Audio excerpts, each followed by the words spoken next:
भानगढ़ हवेली में राहुल का कदम रखते ही उसकी जिंदगी बदल गई। एक अंधेरी रात में जब हर दीवार पर खौफनाक निशान उभरते हैं, खून टपकता है और भूतियां आवाजें गूंजती हैं, राहुल की दुनिया डर से भर गई।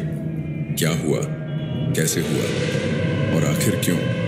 इस रहस्यमयी कहानी के हर राज को जानने के लिए हमारे चैनल को सब्सक्राइब करें।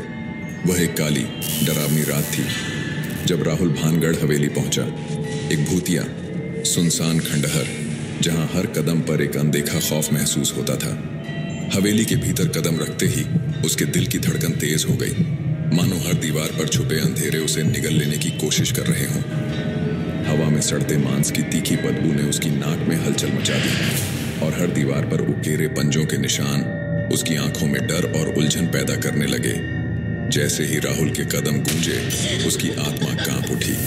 अचानक हवा में एक जोरदार चीख गूंज उठी, मानो कोई अनजानी शक्ति उसे चेतावनी दे रही हो, भाग जाओ, नहीं तो तुम भी इनमें से एक बन जाओगे। लेकिन डर के बावजूद राहुल की जिज्ञासा ने उसे आगे बढ़ने पर मजबूर कर दिया। उसकी टॉर्च की रोशनी झपकने लगी और जैसे ही उसने दीवारों पर टिकी पुरानी तस्वीरों को देखा, उसके चेहरे बदलते हुए दिखाई दिए। कुछ के जबड़े टूट चुके, कुछ की आंखें अंधेरी हो गई थीं और कुछ की गर्दनें उनके शरीर से अलग दिख रही थीं। तभी अचानक सीढ़ियों के नीचे से एक धीमी सरसराहट की आवाज आई। राहुल का दिल जोर से धड़कने लगा।